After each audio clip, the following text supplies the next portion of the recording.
Eclipse forecast. Get in here, Austin. That's right. Hurry Join up, us. Austin. This is part of the dream team as we're taking a look at the clouds. You know, everywhere I go, you could see it on the streets, but people are talking about the eclipse. And what is the number one question I get? I don't even do weather. Right. It's Is like, it what's going to the be weather cloudy? going to be? Yeah. Is it going to be cloudy? Everyone wants just a couple of minutes of sunshine, guys. Can we deliver? That's all you need is If one it's not second. technically our fault, but I think back to the years and years that we've been forecasting the weather. I can't think of a single finite event where there's been so much focus on what it will be at exactly a certain amount of time. 1:36 And just cloud coverage alone, we never talk about what time cloud coverage is going to come in at 1:30 or something like that. It's crazy. So I'm going to talk about the eclipse nuts and bolts, and then after the eclipse, we've got more concerns. We've got severe weather threat. Yep, that'll mix in. Austin's going to take over that.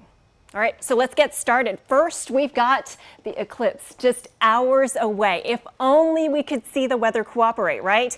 Instead, I think we're going to be lucky if we see much, if any, of a view.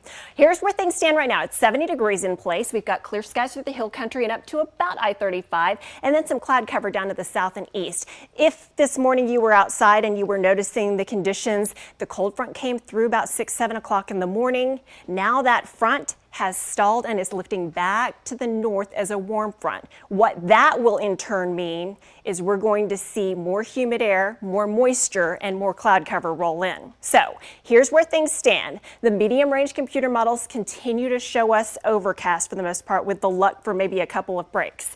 Dallas points north and east toward Little Rock, may be better bets if you still have time to travel. If you're wanting to find some place locally that might be a better bet, I would say north and west, maybe Lampasas, maybe Goldthwaite, maybe up in that direction.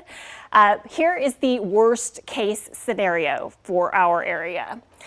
92% cloud cover in San Saba, 100% in Austin, 100% Fredericksburg, and 100% in San Antonio. Not as bad up toward Dallas. Here is the best case scenario, and I use this and say take it with a grain of salt because it is far different than the majority of computer models. It's showing 20% cloud cover in Austin, 19% in San Saba, and 70% in Fredericksburg.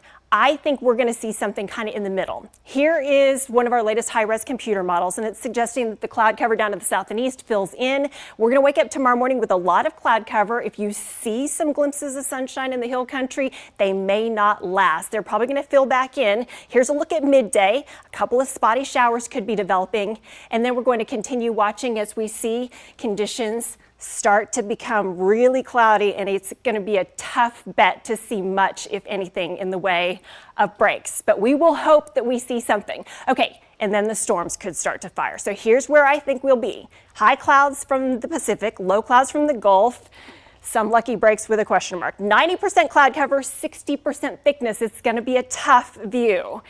During the eclipse, a 20% rain chance. After the eclipse, that rain chance goes up. So those sunny breaks that we're rooting for the eclipse could actually destabilize the atmosphere.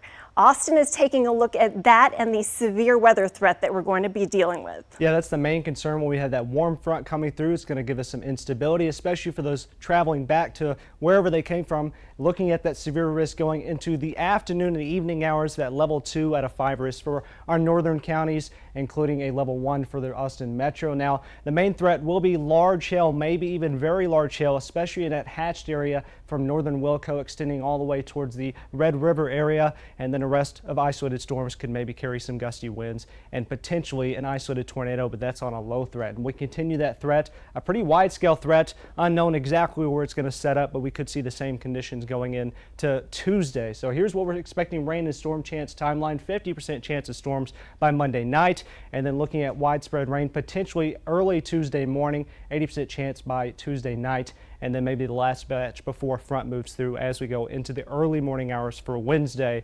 And going for the 7-day forecast, we do have weather alert days for Monday and for Tuesday. Please have multiple ways to receive warnings over the next couple of days.